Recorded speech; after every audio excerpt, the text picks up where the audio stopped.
உங்களுடைய இந்த கட்டை விரலை பாருங்க. எந்த கட்டை விரல் மேல இருக்கு? லெஃப்டா ரைட்டா?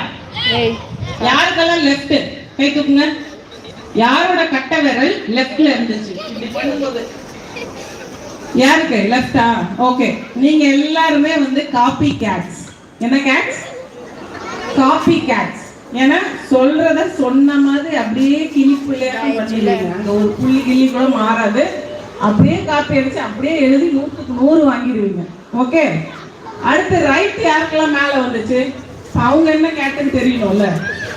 ஏன்னா எங்க அப்பா என்ன வந்து அப்படிதான் கூப்பிடுவாரு. ரஜினின்னு சொல்ல மாட்டாரு, மியாவ் அப்படிதான் கூப்பிடுவாரு. அதனாலதான் இந்த காம்படிஷன். பாத்துட்டீங்களா? ரைட் எல்லாருக்கும். என்ன பாதி பேர் அப்ப இல்லவே இல்லையா? ஓகே, ரைட் வந்தவங்க எல்லாம் என்ன கேட்? கொஞ்சம் யோசிச்சு சொல்லுங்க. Creative cat. என்ன கேட்? Creative cat. சோ நீங்க எல்லாருமே ரொம்ப அதிபுத்திசாலிங்க. நம்ம ஒண்ணு சொன்னா அவங்க ரெண்டா எடுத்துட்டு அதை பல விதமா அப்படி கற்பனை பண்ணி கிரியேட்டிவா கொண்டு வந்துருவாங்க. சில பேர் வந்து என்ன பண்ண சொல்றாங்கன்னு தெரியாம நேரா வச்சிருக்கீங்களே. யாராவது அப்படி வச்சீங்களா? யாராவது ஒருத்தர் ரெண்டு பேர்